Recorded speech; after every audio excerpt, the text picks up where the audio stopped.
ॐ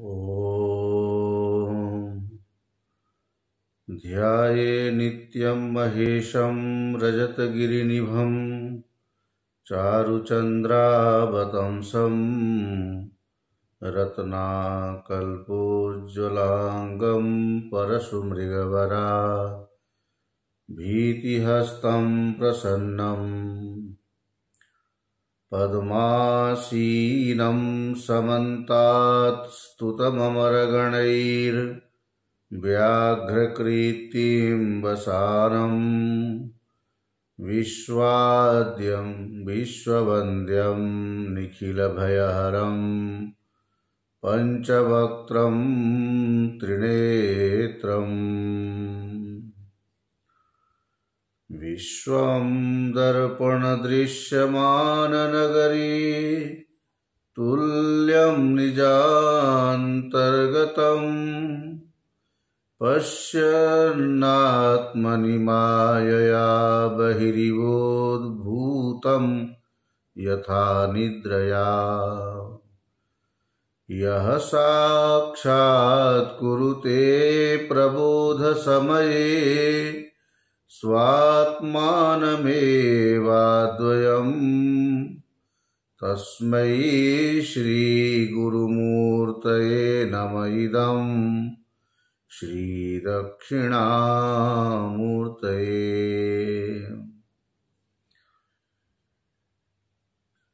उल्लङ्घ्य सिन्धो सलिलं सलीलं यः शोकवह्निं जनकात्मजायः आदाय तेनैव ददाह लङ्कां नमामि तं प्राञ्जलिराञ्जनेयम्। श्रीचक्राङ्कितबिन्दुमध्यनिलयां पीताम्बरालङ्कृतां शङ्खं चक्रवराभयं च दधतीं बालेन्दुमौलिं शुभां सिंहस्योपरि संस्थितां त्रिनयनां मूकासुरच्छेदिनीं श्रीकोलापुरवासिनीं भगवतीं ध्यायामि मूकाम्बिकाम्। आपदामपहर्तारं दातारं सर्वसम्पदां लोकाभिरामं श्रीरामं भूयो भूयो नमाम्यहम्। ॐ यो ब्रह्माणं विदधाति पूर्वं यो वै वेदांश्च प्रणोति तस्मै तं देवमात्मबुद्धिप्रकाशम् मुमुक्षुर्वै शरणमहं प्रपद्ये। ॐ शान्ति शान्ति शान्ति। ॐ नमो ब्रह्मादिभ्यो ब्रह्मविद्या संप्रदायकर्तृभ्यो वंशऋषिभ्यो महद्भ्यो नमो गुरुभ्यः। सर्वोपप्लवरहितः प्रज्ञानघनः प्रत्यगर्थो ब्रह्मैवाहमस्मि ब्रह्मैवाहमस्मि। ओम शांति शांति शांति। वाणी की पवित्रता और मन की शांति के लिए भगवान नाम संकीर्तन करें। रघुपति राघव राजा राम पतित पावन सीताराम। रघुपति राघव राजा राम पतित पावन सीताराम। सीताराम सीताराम भज मन प्यारे सीताराम सीताराम सीताराम भज मन प्यारे सीताराम रघुपति राघव राजा राम पतित पावन सीताराम राम कृष्ण हैं तेरे नाम सबको सन्मति दे भगवान राम कृष्ण हैं तेरे नाम सबको सन्मति दे भगवान रघुपति राघव राजा राम पतित पावन सीताराम जय यदुनंदन जय घनश्याम पतित पावन सीताराम जय रघुनंदन जय सिया राम जानकी वल्लभ सीताराम जय जय रघुपति राघव राजा राम पतित पावन सीताराम सीताराम सीताराम भज मन प्यारे सीताराम जय दामोदर कृष्ण मुरारे देवकी नंदन सर्वाधार जानकी नंदन सर्वाधार केशव माधव दीन दयाल रघुपति राघव राजा राम पतित पावन सीताराम पतित पावन सीताराम सीताराम राधे श्याम। प्रेम से बोलिए आनंद कंद श्री कृष्णचंद्र भगवान की जय। सत्य सनातन धर्म की जय। श्यावर रामचंद्र भगवान की जय। ओम नमः पार्वती पते हर हर महादेव।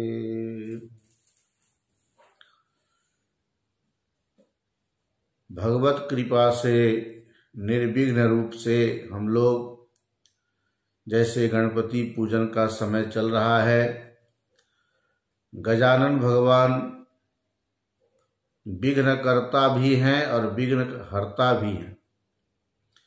जो उनका स्मरण करते हैं, मांगलिक कार्य में सबसे पहले स्मरण करते हैं, उसके विघ्नों को दूर करते हैं। और जो लोग इससे उल्टा चलते हैं तो वहाँ विघ्न बाधा भी उपस्थित कर देते हैं। इसलिए विघ्नकर्ता और विघ्नहर्ता दोनों नाम रखा है। विघ्नेश्वर हैं वो, विघ्न प्रदान करने वाले। और नमामि विघ्नेश्वर पाद पंकजम विघ्नेश्वराय वरदाय सुरप्रियाय। भगवान विघ्नेश्वर हैं और वरदान देने वाले हैं, सबको वरदान देते हैं, बड़े जल्दी खुश होते हैं। शिव जी के पुत्र हैं, देवताओं के भी प्रिय हैं। सुरप्रियाय लंबोदराय विघ्नेश्वराय वरदाय सुरप्रियाय नागाननाय श्रुति यज्ञ विभूषिताय। नागानन, नाग बोलते हैं गजराज को, और ऐसे नाग का आनन है जिनका, उनका नाम है नागानन।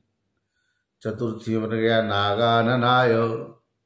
श्रुति के द्वारा प्रतिपादित जिस यज्ञ आदि का समाधान है, यज्ञ का अनुष्ठान होता है, उसमें जिनकी पूजा होती है श्रुति यज्ञ, श्रुति में यज्ञ में जहाँ कहीं भी गणेश जी का नाम लेना पड़ेगा। इससे जो विभूषित हैं अथवा यज्ञोपवीत आदि जिन्होंने धारण कर रखा है, श्रुति यज्ञ विभूषिताय गौरी सुताय गणनाथ नमो नमस्ते। गणों के नाथ हैं, स्वामी हैं, गौरी जी के पुत्र हैं, इसलिए उनको हम बारंबार प्रणाम करते हैं।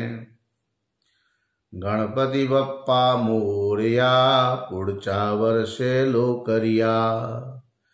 हे गणपति बप्पा, मेरे गणेश भगवान जी, इस साल तो आप कोरोना में आए, पूजा तो हमने की लेकिन कम लोगों की संख्या में। जो बड़ी भारी तादाद में हम लोग करते थे धूमधाम से, वो इस बार नहीं कर पाए। आप जल्दी से इस कोरोना को भगाओ और अगले साल जब आप आओगे कोरोना का संकट नहीं रहेगा, हम लोग अधिक से अधिक संख्या में आकर आपकी पूजा करेंगे। हाँ, लाल बाग चा राजा है ना गणेश जी, बहुत प्रसिद्ध है। इस बार तो गणेश जी की मूर्ति आदि बनाने के लिए पहले ही मना हो गया था, इसलिए पक्का हो गया था कि गणपति पूजन इस बार फीका फीका जाएगा। श्रद्धा है सबकी, लोगों ने घरों में चाहे अपने समाज में कम लोगों की संख्या में ही सही पूजन तो किया। वो हमारे हृदय में बैठे हुए भगवान हैं, लेकिन बाहर ऐसा एक महामारी का संकट होने के कारण जिस तरह से अन्य वर्ष करते थे इस साल उस तरह से हम नहीं कर पाए। आप जल्दी से आना, पुढच्या वर्षे लोकरिया, अगले साल आना, हम आपकी विशेष धूमधाम से फिर उसी तरह पूजा करेंगे जैसे 2019 में किए थे। केवल ये 20 का संकट जो आया है इसको जल्दी से टालो। गणेश भगवान किस तरह से स्तुति आदि करते हैं। भगवान गणेश की कृपा के बिना कोई कार्य हो नहीं सकता है। इसलिए गणेश जी एकदंताय विद्महे वक्रतुंडाय धीमहि तन्नो दंति प्रचोदयात्। हमारे बुद्धि के प्रेरक बने। गायत्री मंत्र आदि में जैसे बोलते हैं यहाँ भी कहा प्रेरयात्, प्रचोदयात् मतलब प्रेरयात्। क्योंकि भगवान जो है ना शुक्लांबरधरम देवम आदि इनका नाम है, और शूर्पकर्ण, सूप के तरह जिनके कान है, हाथी का कान बड़ा होता है और वही मस्तक लगा हुआ है। ऐसे गणेश जी अपने बुद्धि स्वरूप को धारण किए हुए उस समष्टि परमेश्वर के प्रतीक हैं। आप लोगों को पिछले प्रवचन में बता दिया था कि किस प्रकार से समष्टि परमेश्वर की उपासना करके अभेद बुद्धि करनी है। प्रातः काल लघु वासुदेव मनन चलता है इस प्रेमपुरी आश्रम में, और सायंकाल भी इसी प्रेमपुरी के अंतर्गत दैया चिंतन माला जो होती है उसमें आप लोग गीता बोध सार श्रवण कर रहे हैं। तो सुबह शाम इस प्रकार से सत्संग का ये प्रवाह प्रेमपुरी आश्रम के द्वारा अखंड रूप से प्रवाहित है, उसमें हमें गोता लगाने को मिल रहा है। लघु वासुदेव मनन में जब आत्मा के स्वरूप को बता दिया गुरुदेव ने और उसकी अखंडार्थता सिद्ध करते हुए कहा देश काल वस्तु इन तीनों सीमाओं में जो न रहे, इन तीन सीमाओं से जो परे है, यही उसकी अखंडार्थता है। देशगत परिच्छेद, सीमित सीमापन, कालगत, काल से होने वाली सीमा परिच्छिन्न करना, वस्तुओं के द्वारा परिच्छिन्न करना, ये आत्मा में संभव नहीं है। ये सब अच्छी तरह से समझा दिया, लेकिन आत्मा की जिस अखंडता का प्रतिपादन गुरुदेव ने किया, शिष्य के मन में शंका हो गई। कहते हैं ननु भवद्भि उक्तम अखंडार्थ लक्षणम आत्मनि प्रदर्शयितव्यम। आत्मना एव अखंडार्थत्वात् तच्च आत्मनि न दृश्यते। आप सच्चित स्वरूप आनंद जो आत्मा है, जो अखंड है, कोई उसमें भेद नहीं, ऐसा आपने कहा। तद कथम इति चेत उच्यते। कहते वो किस प्रकार से अखंडता है, क्योंकि सर्वेषाम जो सभी लोगों का अनुभव है, जो दिन रात बोलते हैं, उसके आधार पर आत्मा अखंड नहीं हो सकता। वो कैसे? जब कोई व्यक्ति बोलते हैं, सब लोग यही बोलते हैं कि अस्मिन देशे तिष्ठामि, यहाँ मैं खड़ा हूँ, ठहरता हूँ, रहता हूँ। तस्मिन देशे न तिष्ठामि, वहाँ मैं नहीं रहता हूँ, यहाँ मैं रहता हूँ। अब यहाँ रहता हूँ, वहाँ नहीं रहता हूँ, इसका मतलब है यहाँ मेरा अभाव है और वहाँ मेरा अभाव है।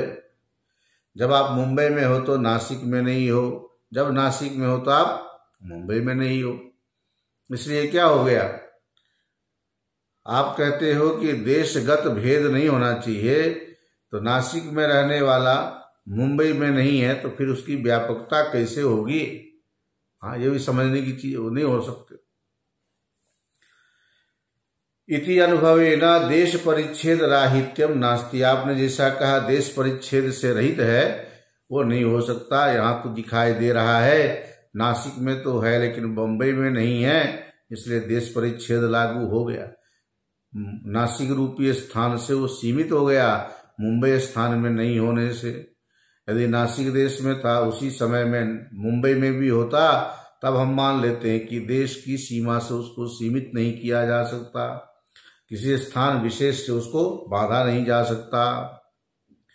इसी प्रकार से कालगत परिच्छेद का जो आपने अभाव दिखाया कि कालगत सीमा भी आत्मा पर लागू नहीं होती, वो कैसे? जब लोग बोलते अहम अस्मिन वर्षे जातः, मैं इस साल पैदा हुआ, इतः परम 10वें वर्षे वरिष्यामि, बस अब 70-80 का हो गया हूँ, ज्यादा से ज्यादा 10-15 साल और जीऊंगा, फिर मैं मर जाऊंगा। अमुक दिन पैदा हुआ था, अमुक दिन मर जाऊंगा, ये जो बोल रहा है, काल का भेद भी इसमें लागू हो गया। यदि जो पैदा हुआ था और जो मरने जा रहा है, तो ये कौन है? मरने वाला पैदा जो हुआ वही मरता है, तो सबको मालूम है। लेकिन जैसे आपने कहा कि कालगत परिच्छेद लागू नहीं होता, यहाँ तो दिखाई दे रहा है, वो कह रहा है कि मैं पैदा हुआ, तो किसी न किसी समय में पैदा हुआ, काल का प्रभाव भी पड़ा। जब मरेगा तब भी काल का प्रभाव तो पड़ेगा ही। फिर आपने कैसे कह दिया कि काल परिच्छेद से भी वो रहित है? इति अनुभवेन आत्मनः काल परिच्छेद राहित्यम नास्ति। इस अनुभव के आधार पर आत्मा के ऊपर काल परिच्छेद लागू नहीं होता जो कहा था, वह भी कहना ठीक नहीं। मतलब काल परिच्छेद भी इसमें दिखाई देता है, काल से ये सीमित होता हुआ दिखाई देता है।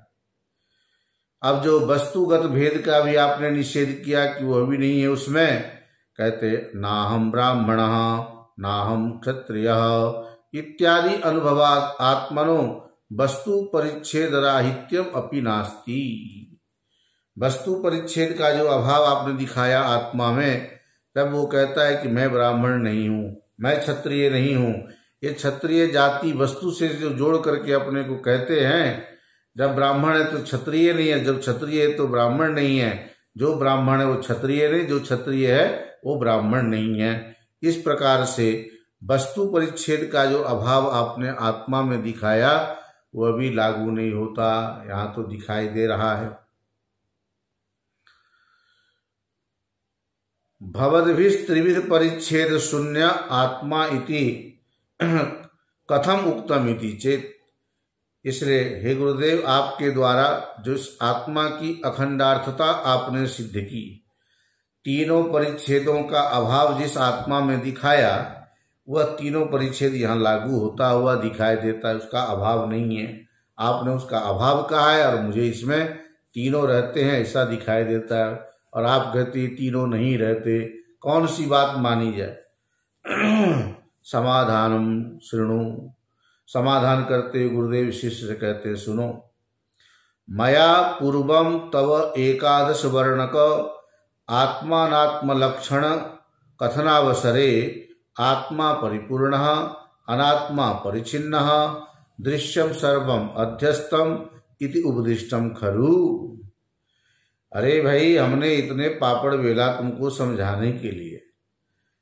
इसी माया पूर्वम तव 11 वर्णक, अभी 12वां वर्णक चल रहा है, तो 11 वर्णक में जहाँ पर आत्मा का प्रकरण आया था, वहाँ आत्मा क्या है अनात्मा क्या है दोनों के लक्षण बताते समय उस अवसर पर उस मौका पे क्या कहा था मैंने कि आत्मा परिपूर्ण, आत्मा परिपूर्ण है, संपूर्ण है, व्यापक है, अखंड है। और अनात्मा परिच्छिन्न, आत्मा परिच्छिन्न है, सीमित है, खंडित है, अव्यापक है। दृश्यम सर्वम अध्यस्तम, ये जो दृश्य जो दिखाई दे रहा है कुछ भी, ये सब के सब अध्यस्त है। अध्यस्त का आधार होता है अधिष्ठान, अधिष्ठान के बिना अध्यस्त का अपना कोई अस्तित्व नहीं होता। रस्सी में दिखने वाले सांप का यदि अधिष्ठान है तो रस्सी है, और सांप का जो दिखना है अध्यस्त है, मतलब भ्रम है। भ्रम को होने के लिए भी अधिष्ठान की जरूरत पड़ती है। कोई चीज दिखे और उसमें उसकी वास्तविकता का ज्ञान न करके दूसरा ही ज्ञान हो, तब जाकर के उसको भ्रम कहा जाता है। जगत दिखाई दे रहा है, किस में दिखाई दे रहा है, किस रूप में दिखाई दे रहा है। वेदांत श्रवण करने से पहले कुछ और दिख रहा है, किसी और में दिख रहा है, लेकिन वेदांत सुन लेने के बाद जिसमें दिख रहा है, जो दिख रहा है, वह कोई अलग नहीं है। बस इतनी से तो बात है। इसलिए कह दिया दृश्यम सर्वम अध्यस्तम, जो दिखाई देने वाले पदार्थ हैं, दृश्य पदार्थ, वे सब के सब अध्यस्त हैं। क्यों? क्योंकि दृष्टा के द्वारा दृश्य को अस्तित्व प्रदान किया जाता है। ये पुस्तक है, ये रिमोट है, ये माला है, जो बोलते हैं ना, इसको अस्तित्व प्रदान करने वाला मुझ आत्मा सत्तावान से ये कपड़ा है, माला है, घट है, मठ है, पट है, सबका व्यवहार हो जाता है। रस्सी में सांप है, सांप है बोल तो रहे हो, देखो जब बाद में निषेध होगा ना तो सब भी कह के सांप नहीं है, और अभी सांप है। तो सांप और सांप नहीं, इन दोनों को हटा दो। है पहले भी था और है अभी भी है, सद रूप से तो दिखाई दे रहा है ना। इसलिए सांप जो है वो अध्यस्त है, भ्रम है। और जब सांप का निषेध होगा, उस निषेध का आधार कौन है? रस्सी। सांप अध्यास जो हुआ उसका भी आधार कौन है? रस्सी। तो अध्यस्त के भाव का आधार रस्सी, अध्यस्त के अभाव का आधार भी रस्सी। अध्यस्त का भाव और अभाव दोनों हमारी कल्पना के आधार पर है, लेकिन रस्सी हमारी कल्पना नहीं है, वो वास्तविकता है। ब्रह्म में आपको जगत दिख रहा है या जगत नहीं दिख रहा है, दोनों एक तरह से काल्पनिक ही है। लेकिन जिसमें जगत दिख रहा है और जगत नहीं दिख रहा है, जिसमें, अब जब आप कहते हो जगत नहीं दिख रहा है, किसमें नहीं दिख रहा है? अरे उस अधिष्ठान में, अधिष्ठान में जगत नहीं दिख रहा, मतलब अधिष्ठान ही जगत के रूप में दिख रहा था। अधिष्ठान के ज्ञान होने से पहले तक जगत हमें अलग दिखाई देता है। अधिष्ठान के ज्ञान होने पर जगत भी अधिष्ठान से भिन्न नहीं है, ये ज्ञान हो जाता है। जगत फिर एकमात्र हमारे मानसिक कल्पना रह जाती है। इसलिए कोई बोलते हैं ना आपका जन्मदिन कब है, गौड़पादाचार्य जी के मत के अनुसार चलें तो अजो नित्य शाश्वतो यम पुराणो जायते इति जह, और न ज अज, जो उत्पन्न होता ही नहीं उसको क्या बोलते हैं? अज। न जायते म्रियते वा कदाचित, ऐसा गीता में कहा है ना। न उत्पन्न होता है न मरता है, जो उत्पन्न होता है वही मरता भी है, ऐसा देखा गया। इसलिए दृश्यम सर्वम अध्यस्तम इति उपदिष्टम खलु। अरे मैंने तुम्हें यह ज्ञान तो पहले दे दिया था, समझा दिया था इतने प्रेम से। तथापि इदानीम आत्मलक्षणम प्रति शंकाम करोसि, फिर भी इस समय तुम आत्मा के लक्षण जो जो मैंने बताया उसमें शंका करते हो। अब तो मुझे तुम्हारे ऊपर शक हो रहा है। गुरुदेव बोल रहे हैं शिष्य को। तस्मात् त्वं शिष्यो वा प्रतिवादी वा इति संदेह। अब तुम मेरे विपक्षी हो, प्रतिवादी हो, शास्त्रार्थ करने के लिए आए हो, या शिष्य हो? अब मुझे संदेह हो रहा है, दोनों में से क्या हो तुम, मुझे मालूम नहीं, इससे मुझे संदेह है। शिष्यश्चेद कृपया पुनः अपि अनुग्रहम कुर्मा। यदि शिष्य और प्रतिवादी में से एक पक्ष तुम्हें बनना पड़ेगा। यदि तुम शिष्य हो तो मैं तुम्हारे ऊपर अनुग्रह करूंगा। ये है गुरुदेव की उदारता। जब हम शिष्यत्व भाव लेकर गुरुदेव के पास जाते हैं, एक बार क्या 1000 बार पूछो, घुमा करके पूछो, उल्टा सीधा करके पूछो, गुरु प्रसन्न होते हैं कि शिष्य है, जिज्ञासु है और समय खराब नहीं कर रहा है। इस भावना से वो हमें मानते हैं। इसलिए यहाँ पर भी कह दिया शिष्यश्चेत, यदि तुम शिष्य हो तो कृपया पुनः अपि अनुग्रहम कुर्मा, कृपा पूर्वक मैं तुम्हारे ऊपर दोबारा से अनुग्रह करूंगा। और प्रतिवादी चेत, यदि तुम प्रतिवादी हो, शास्त्रार्थी हो, विपक्षी हो तो क्षमया तूष्णी भविष्यामा, क्षमा का भाव धारण करके मैं मौन धारण कर लूंगा। अथवा कोपेन शप्स्यामा, क्रोध आने पर मैं तुम्हें श्राप भी दे दूंगा। ये गुरुदेव बोल रहे हैं, तुम प्रतिवादी हो या तो क्षमा भाव धारण करके हम मौन धारण कर लेंगे, और नहीं तो दंड की भावना रखो पूर्वक तुम्हें श्राप दे देंगे। भवताम कोपोवादिनी फलिष्यति वा यदि चेत, क्या आपका जो क्रोध यदि वादी मान करके करोगे तो ये फलीभूत होगा क्या? यदि ऐसा है तो कहते हैं हाँ। शिष्य उपदेशार्थम क्रियमाणो अनुग्रह फलिष्यति, जैसे शिष्य के ऊपर गुरुदेव कृपा पूर्वक जो उपदेश देते हैं वह उपदेश फलीभूत होता है। शिष्य उपदेशार्थम क्रियमाणो अनुग्रह, जैसे शिष्य को ज्ञान देने के लिए अनुग्रह करते हैं, वह अनुग्रह वह कृपा क्या होता है? फलीभूत हो जाती है ऐसी चीजें। चेदवादिनी क्रियमाणो निग्रहोपि फलिष्यति, इसी प्रकार से प्रतिवादी के ऊपर यदि निग्रह का प्रयोग किया जाए तो वो भी फलीभूत होगा। जब अनुग्रह फलीभूत होता है तो निग्रह भी फलीभूत होगा।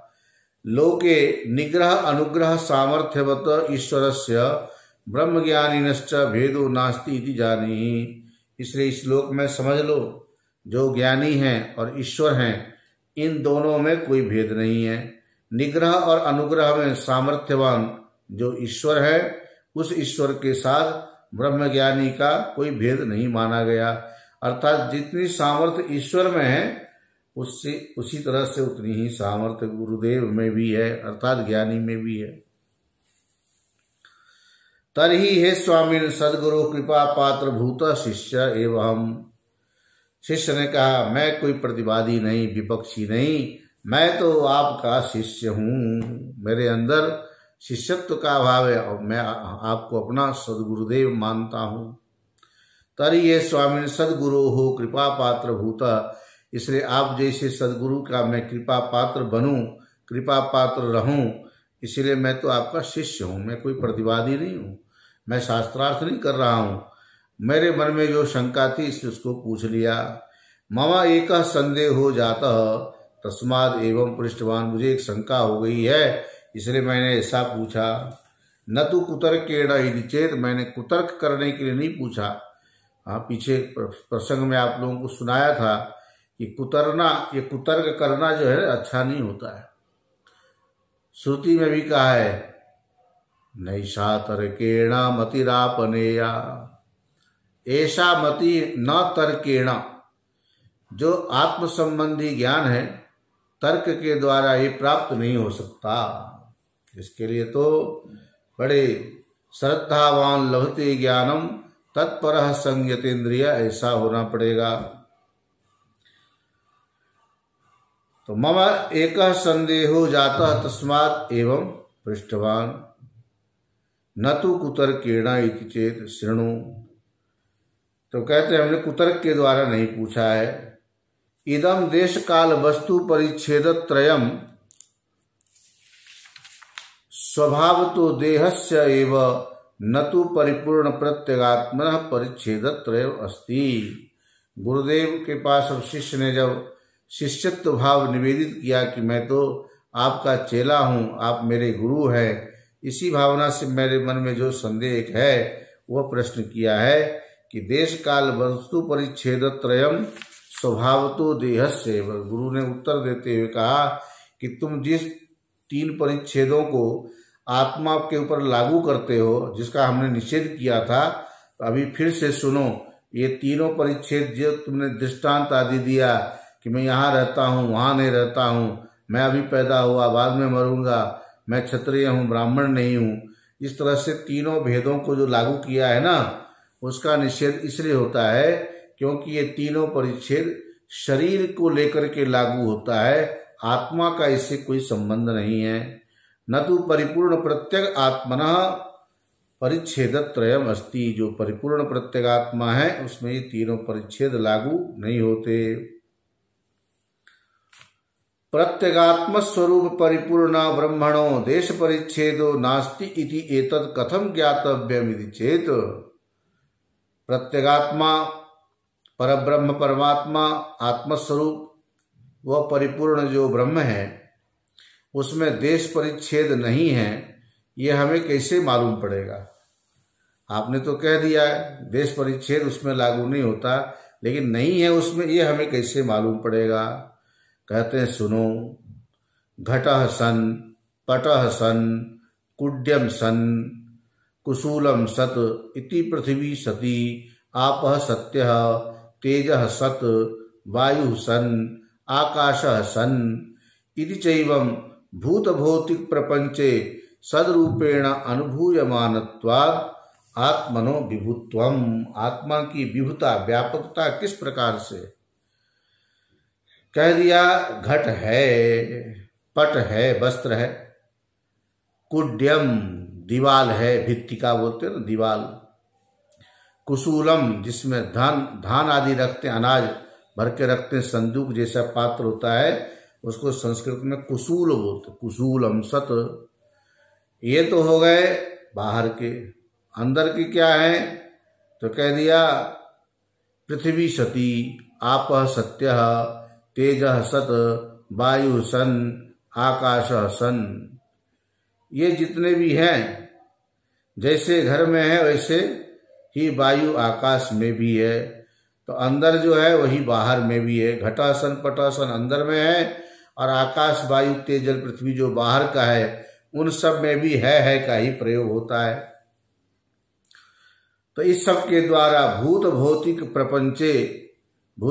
प्रपंच में सदरूपेण, सदरूप से वह अनुभूत होता है। कौन? जो अभी देश काल वस्तु परिच्छेद का जो निराकरण किया जा रहा है, जो शंका की थी शिष्य ने, उसका ये उत्तर दे रहे हैं। सदरूपेण अनुभूयमानत्वात् आत्मनो विभुत्वम। आत्मा ऐसा नहीं कि वहां है यहाँ नहीं है। देश परिच्छेद का जो तुमने नियम लगाया था कि आत्मा पर लागू होता है, वो शरीर को लेकर के, आत्मा को लेकर के नहीं है। नासिक में जो चेतन है मुंबई में भी है, लेकिन मुंबई वाला जो शरीर है वो नासिक में अभी नहीं है। जब नासिक में रहता है शरीर तब मुंबई में नहीं रहता है। लेकिन आत्मा जो सामान्य आत्मा देशकृत शरीर को उपाधि बना करके जो आत्मदेव हैं, वो तो शरीर जहां जहां जाएगा वहां वहां आत्मा के लिए भी आना जाना व्यवहार हो सकता है कदाचित, लेकिन जो व्यापक सामान्य आत्मा है उसका कहीं आना जाना नहीं होता। वह तो सर्वत्र है, परिपूर्ण है।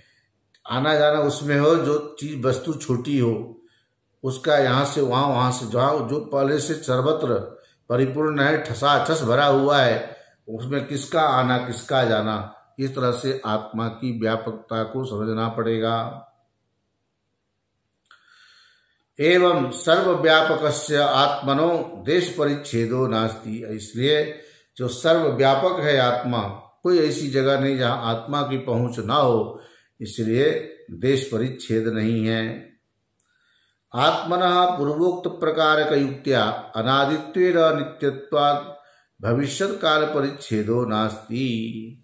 जिस प्रकार से आत्मा में देश परिच्छेद नहीं है, उसी प्रकार से काल परिच्छेद भी नहीं होगा, क्योंकि जो अनादि है, जहाँ से प्रारंभ हो तो वहाँ से कह सकते इतने सन में शुरू हुआ, इतने संवत में प्रारंभ हुआ। जो संवत और सन के बनने से पहले से ही है, बल्कि जिसके साक्षित्व में, जिसके रहने पर ये काल भी माने जाते हैं। पिछला साल है, कौन बोल रहा है? मैं बोल रहा हूँ। काल तो कुछ है नहीं। अगला साल होगा ये भी बोलने वाला कौन है? हम हैं। और वर्तमान में जो है बोल रहे वो भी हम हैं।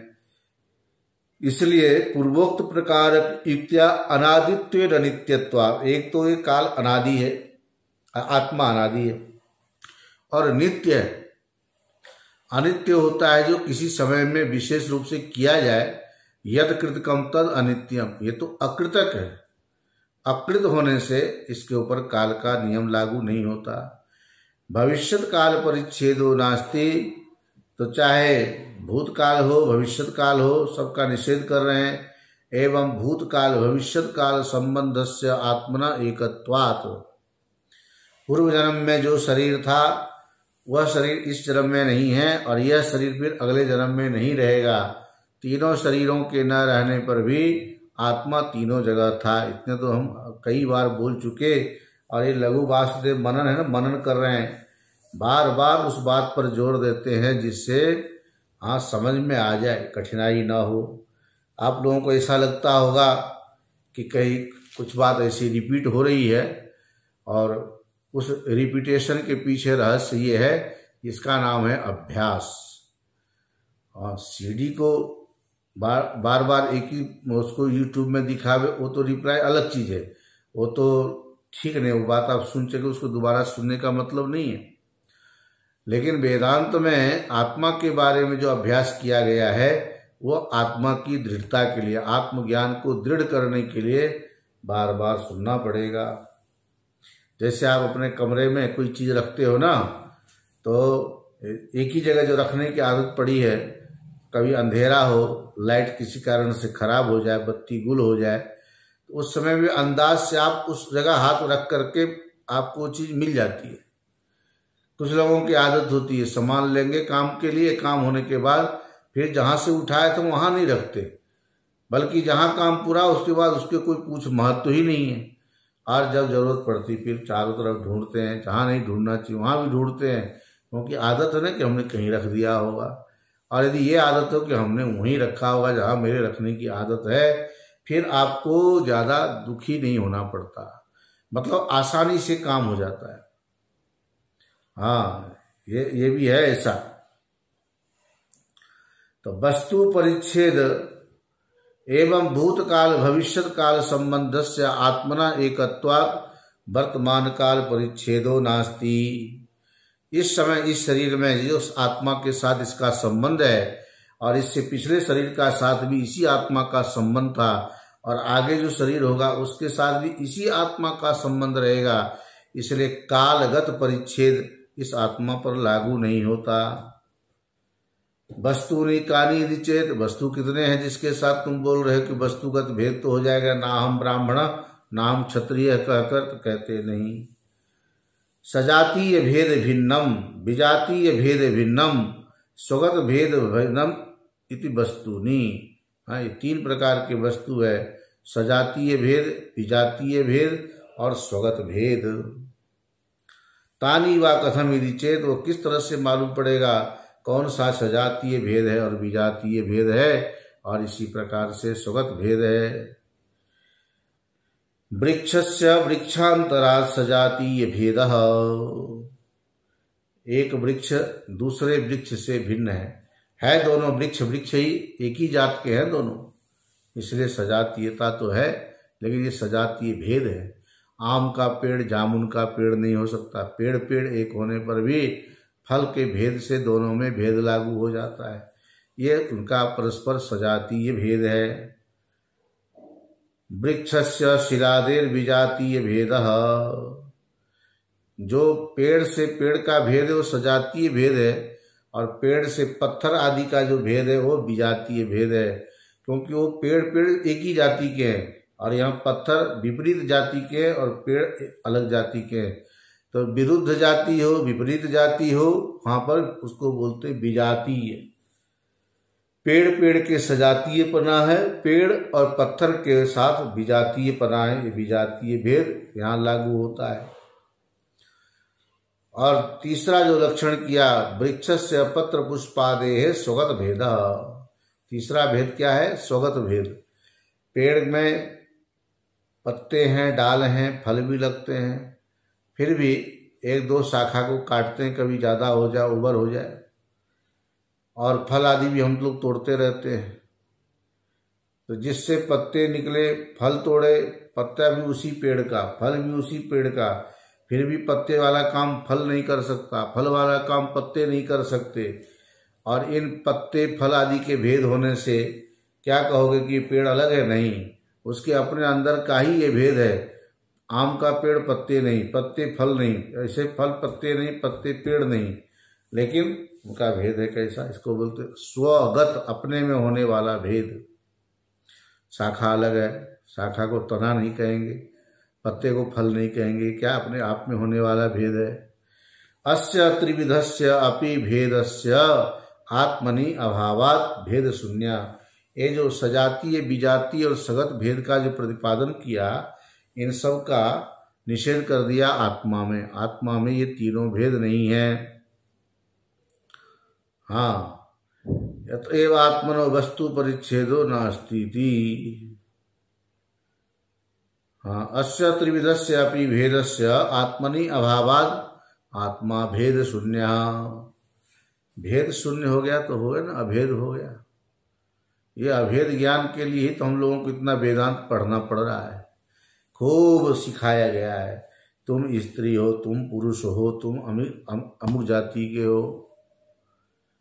इसलिए सबका निषेध क्या? न शास्ता न शास्त्रम, न शिष्यो न शिक्षा, न तत्वम न चाहम, न चायम प्रपंचः, स्वरूपावबोधो विकल्पा सहिष्णु, तदेको वशिष्ठ शिवः केवलोऽहं, तदेको विशिष्ट शिवः केवलोऽहं। न शास्ता न शास्त्रम, न शिष्यो न शिक्षा। जब तक शास्त्र शासक का भाव न बने, मर्यादा की स्थापना हो नहीं सकती। गुरुजनों के पास नम्र भाव से, नम्रता पूर्वक नहीं जाएंगे तो उनको कोई मच्छर ने थोड़ी काटा है कि आपको जाकर के जबरदस्ती कहेंगे आओ मैं तुम्हें चेला बनाता हूँ, मोड़ता हूँ, तुम्हें ज्ञान दूंगा, मुक्ति के भागी बनाऊंगा। अरे भाई, कम से कम हम स्वयं भी मुक्त हो जाए तो बहुत बड़ी बात हो जाएगी। और जो व्यक्ति स्वयं तरता है उसके पास में आने वाले भी उनके तरने के आनंद को देख करके वो स्वयं भी तरने लग जाते हैं, तैरने लगते हैं। हाँ, आत्मज्ञानियों को देख करके मन में एक प्रेरणा आती है कि देखो इनकी जैसी स्थिति है, यही स्थिति हमें भी प्राप्त हो जाए तो कितना अच्छा होता।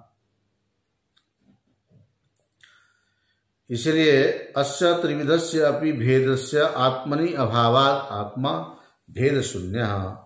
आत्मा में सजातीय, विजातीय, स्वगत भेद लागू नहीं होते। पेड़ पौधे की तरह ये नहीं है, फल पेड़ की तरह नहीं है, गाय और पेड़ की तरह नहीं है, ऐसा होगा। ननु आत्मनः सजातीय विजातीय स्वगत भेदा न सन्तीति वक्तुं न शक्यते।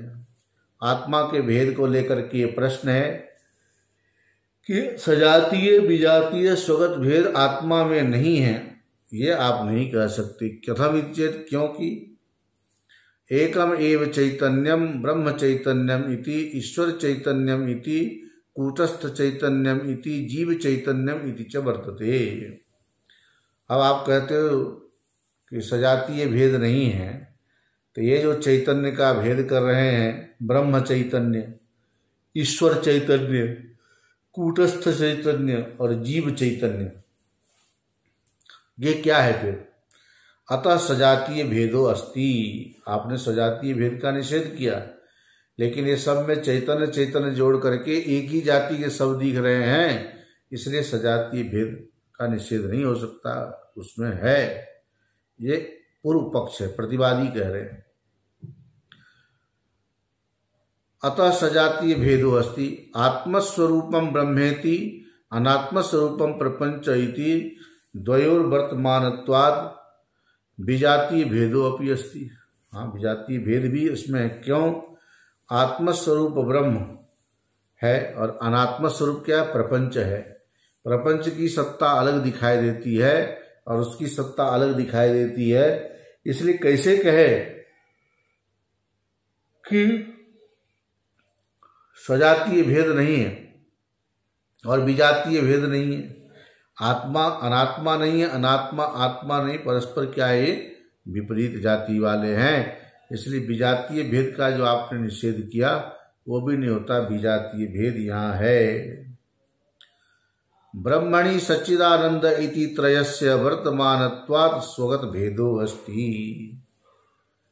ब्रह्म में सच्चिदानंद रूपता का जो आपने लक्षण किया था कि आत्मा चित स्वरूप है, आनंद स्वरूप है, सत स्वरूप है, तो ऐसे सच्चिदानंद इति त्रयस्य वर्तमानत्वा, तीनों के वर्तमान रहने पर सत के बिना केवल चिदानंद हो जाएगा, चित के बिना सदानंद हो जाएगा, सत भी नहीं रहेगा, चित भी नहीं रहेगा तो केवल आनंद होगा। तो ऐसा तो नहीं है ना। हाँ, सच्चिदानंद में तीनों रखेंगे तभी तो सत चित आनंद मिलाकर क्या बनेगा, सच्चिदानंद। यदि एक को भी हटा दो तो क्या बनेगा, सत को हटा दो तो चिदानंद, सत को हटा दो तो चिदानंद, और चित को हटा दो सदानंद, और दोनों को हटा दो फिर केवल आनंद ही आनंद। और जब भी परमात्मा के नाम का उल्लेख आता है सच्चिदानंद रूपाय कह करके, सच्चिदानंद भगवान की जय, ऐसा बोलते हैं। तो ब्रह्मणि सच्चिदानंद इति त्रयस्य वर्तमानत्वात् स्वगत भेदो अस्ति। हाँ, ब्रह्मणि सच्चिदानंद इति त्रयस्य वर्तमानत्वात् स्वगत भेदो अस्ति, ये भी भेद है, स्वगत भेद भी हो गया। जो सत है वो चित नहीं, जो चित है वो आनंद नहीं। जैसे पत्ते हैं तो फल नहीं, फल है तो पत्ते नहीं, दोनों का आपस में स्वगत भेद है। अथवा पेड़ डाल नहीं है और डाल के बिना पेड़ नहीं है, लेकिन डाल काटने के बाद भी पेड़ बना रहता है। एवं भेदत्रये स्थिते आत्मनो भेदत्रयम् नास्ति इति कथमिति चेत, इन तीनों तरह के भेद के उपस्थित होने पर फिर आपने कैसे कह दिया कि यह तीनों भेद आत्मा में लागू नहीं होते, ये कैसे हो सकता है। उत्तरम, उत्तर दे रहे हैं, शृणु। आकाश एक एव उपाधि भेदेन महाकाश इति मेघाकाश इति घटाकाश इति घटजल प्रतिबिंबिताकाश इति च भेदेन यथा प्रतीयेत। ये बात बहुत अच्छी है। आकाश एव एक एव, आकाश तो एक ही है, आकाश एक ही है, लेकिन उपाधि भेदेन, उपाधि के भेद से आकाश के अलग अलग नाम पड़ जाते हैं। आकाश के अलग अलग, जो सामान्य आकाश है बाहर का जो दिखाई दे रहा है, इसका नाम है महाकाश, और जितने को बादल ने घेर लिया उसी आकाश में उसका नाम पड़ गया मेघाकाश। और मिट्टी से बना हुआ घड़ा, घड़ा खाली है, अभी अंदर क्या भरा हुआ है, बोले खाली है। खाली पना मतलब अवकाश है, अवकाश का मतलब आकाश है।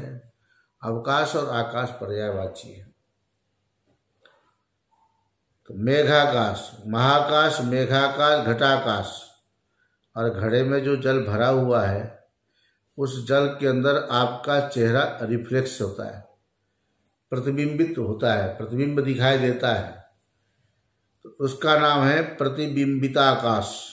घट जल प्रतिबिंबिताकाश, घड़े के अंदर भरे हुए जल में जो प्रतिबिंबित हुआ उसको कहेंगे घट जल प्रतिबिंबित आकाश।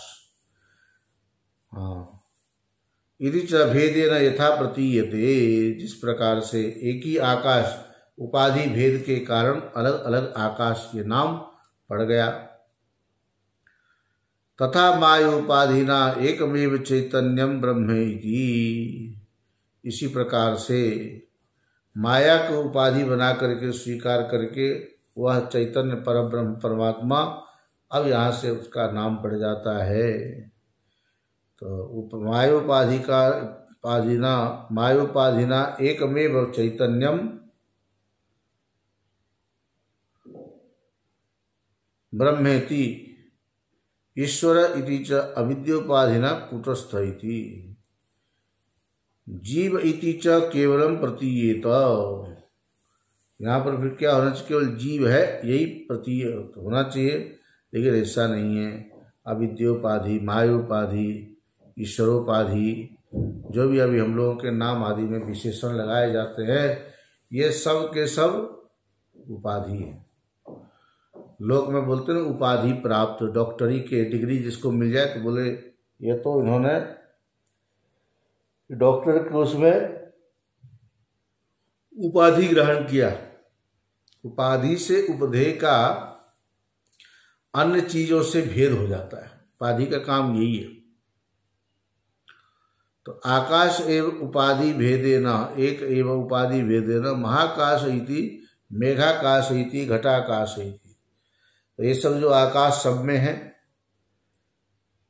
इसलिए कैसे कहते कि देश परिच्छेद है। इति च भेदेन यथा प्रतीयेत तथा माय उपाधिना एकमेव चैतन्यम ब्रह्मेति ईश्वर इति च अविद्योपाधिना कूटस्थ इति जीव इति च केवलम प्रतीयते। ये बात याद कर लेना आप लोग भी। चैतन्यम ब्रह्मेति ईश्वर इति च, चैतन्य ही ब्रह्म बनता है, चैतन्य ही ईश्वर बनता है। अविद्या उपाधि को स्वीकार करके वही चैतन्य कूटस्थ चैतन्य कहलाता है, जीव चैतन्य कहलाता है। फिर अब आप कौन से चैतन्य की बात कर रहे हो, जिसके लिए अलग से आपको ये विधान करना पड़ा।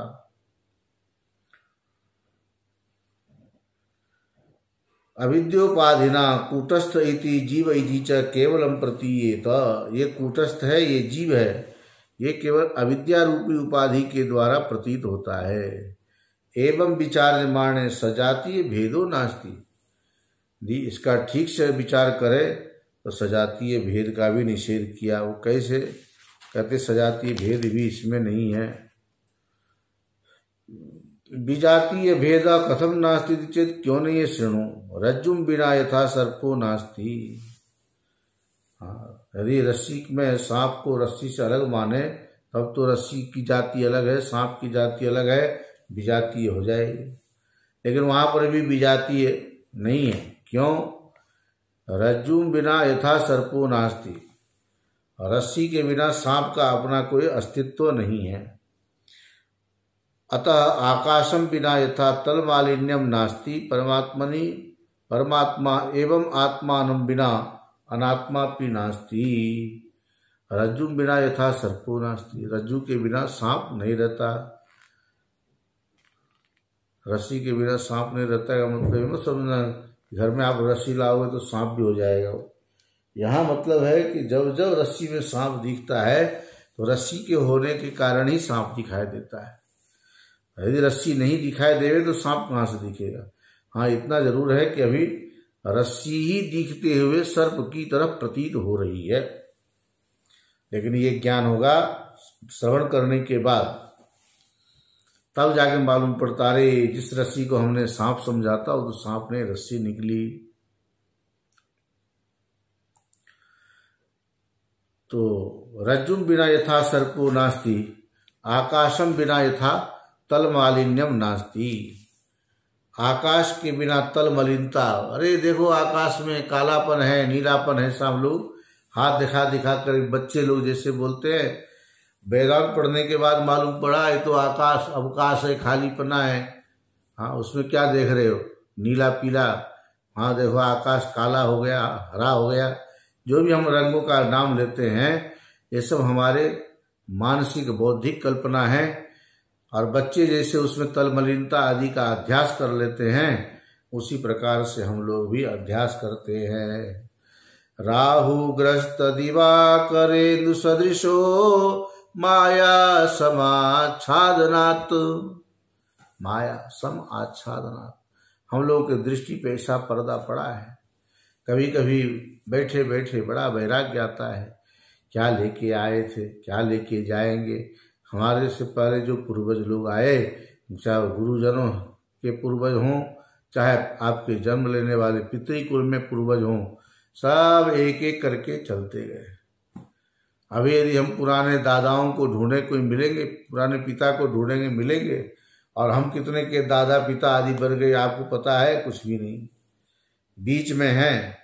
इतने से सारा खेल चल रहा है। तो रज्जुम बिना यथा सर्पो नास्ति, आकाशम बिना यथा तलमालिन्यम नास्ति, एवं आत्मानं बिना अनात्मापि नास्ति। अब ये सारी बातों का निचोड़ निकाल दिया कि जैसे इन चीजों के बिना इनका कोई अस्तित्व नहीं है, सब अधिष्ठान में ही होते हैं, उसी प्रकार से आत्मानं बिना अनात्मा अपि नास्ति, आत्मा के बिना अनात्मा का भी कोई अस्तित्व नहीं है। अनात्मा का जब जब अस्तित्व होगा तब तब हमें ये मालूम होना चाहिए कि ये सब नित्य है, एक है। अनात्मा का कभी सत्ता रही नहीं है। अधिष्ठानम बिना आरोपितम सर्वम मिथ्या एव, अधिष्ठान के बिना, अधिष्ठान से रहित जो आरोपित सर्व है वह केवल मिथ्या है। किम नाम मिथ्या इति, पहले भी लक्षण किया था, यहाँ भी कर रहे हैं। मिथ्या किसको कहते हैं? बंध्या पुत्र शश विषाणाधिवत कालत्रयेपि अविद्यमानं जन्मनः परमार्थतो अविद्यमानत्वात् आत्मनो विजातीय भेदो नास्ति।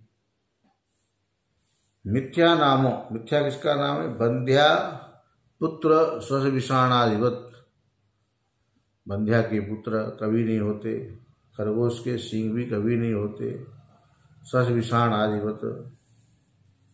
कालत्रयेपि अविद्यमानम, तीनों काल में किसी महिला के साथ बच्चा देखो, इतने मात्र से अनुमान कर सकते हो ये इसकी माँ है कि और कोई रिश्तेदार में लगती है। छोटा सा बच्चा है, इसके साथ चल रही है, हाँ माँ चल रही है। मिथ्या नाम बंध्या पुत्र शश विषाणाधिपत। अब ये जो चल रही है बच्चे को लेकर के कैसे मालूम पड़ेगा कि ये बंध्या है, बच्चा देने वाली है? जब लोग स्वयं कहती है कि मेरे विवाह हुए बहुत साल हो गए लेकिन संतान नहीं हुई, तब मालूम पड़ता है वो इसके अंदर संतान उत्पन्न करने की योग्यता नहीं है, इसलिए मां नहीं बन पाई। शश विषाणाधिवत, खरगोश के सींग, कभी सुना है? किसी ने कहा भारत में नहीं पाते, अन्य देश में पाए जाते हैं। उसने कहा खरगोश भले ही सींग वाले ला के मत देना, लेकिन जहाँ पाए जाते वहां से हमें फोटो खींच के भेजना, दिखा देना, व्हाट्सएप चैट करेंगे। सींग वाले खरगोश के देख के मन प्रसन्न हो जाएगा। अरे लघु वासुदेव मननकार ने लिखा है, तो इसका मतलब उस समय भी खरगोश बिना सींग वाले ही थे। और ऐसा नहीं कि शुरू शुरू में रहे हों, सतयुग त्रेता युग आदि में धीरे धीरे वो सींग घिसते घिसते अब सींग के बिना ही खरगोश दिखाई देता है। ऐसा नहीं है, उसके अपने स्वाभाविक उसकी प्रकृति है वेद। तो खरगोश में सींग तो होता ही नहीं, और सींग वाले खरगोश आप देखने की कोशिश करोगे तो बड़े मुश्किल काम है, ये हो नहीं सकता है। एक बार भारत के प्रधानमंत्री, तत्कालीन प्रधानमंत्री थे, और उधर पाकिस्तान के ऐसे प्रधानमंत्री थे। तो जनरल नॉलेज के हिसाब से बच्चों से मास्टर ने पूछा, बेटे बताओ कि हमारे भारत के प्रधानमंत्री हर दूसरे दिन शेविंग करते हैं, तो उनके कितने रेजर लगते होंगे महीने में? और पाकिस्तान के प्रधानमंत्री भी शेविंग करते हैं, वो भी 2-3 दिन में भारत के प्रधानमंत्री की तरह ही। उनके बाल काटने में, दाढ़ी आदि काटने में कितने लगते होंगे? तो बच्चे का दिमाग तेज था, वो समझ गए क्या पूछ रहे हैं। बोले भारत के प्रधानमंत्री तो पुरुष हैं, इसलिए उनके तो बात समझ में आती है। आपने पाकिस्तान के प्रधानमंत्री का जो नाम लिया, वो कितने दिन में काटती होगी, क्या मतलब है? वो तो लेडी है, उसके तो दाढ़ी मूछ है ही नहीं, उसको तो दाढ़ी मूछ काटेगी कहाँ से? तो जो चीज पूर्ण अभाव वाले है फिर भी हमें भाव रूप में दिखाई देते हैं, लेकिन पारमार्थिक दृष्टि से देखा जाए तो वहां पर रस्सी में जैसे सांप का एक हिस्सा भी नहीं है, फिर भी सारे दृष्टांत बन गया, लोगों को समझा दिया। पारमार्थिक दृष्टि से तीनों भेद अविद्यमान है, तीनों भेद का आत्मा में अभाव दिखाया गया। ये याद रखना है। और उधर जो कुछ भाव दिखाए थे, सच्चिदानंद रूपता आदि, वो तो है, और जो अभाव रूप है जिसको लेकर के शंका की थी शिष्य ने, पुनः गुरुदेव ने कहा कि देशगत कालगत वस्तुगत जो परिच्छेद है, जो सीमापन है, सीमित करने का तरीका, वो भी आत्मा में लागू नहीं होगा बल्कि शरीर पर लागू हो जाएगा। और फिर उन्होंने थोड़ा फटकारते हुए कहा कि तू प्रतिवादी है कि शिष्य है? शिष्य है तो अनुग्रह करूंगा और प्रतिवादी है तो निग्रह करूंगा। ईश्वर की तरह ज्ञानी में भी अनुग्रह और निग्रह करने की सामर्थ्य होती है। ओम पूर्णमदः पूर्णमिदं पूर्णात् पूर्णमुदच्यते पूर्णस्य पूर्णमादाय पूर्णमेवावशिष्यते। ओम शांति शांति शांति। शंकरं शंकराचार्यं केशवं बादरायणं सूत्रभाष्य कृतो वंदे भगवन्तो पुनः पुनः। ईश्वरो गुरुरात्मेति मूर्तिभेद विभागिने व्योमवद्व्याप्तदेहाय दक्षिणामूर्तये। ओम शांति शांति शांति।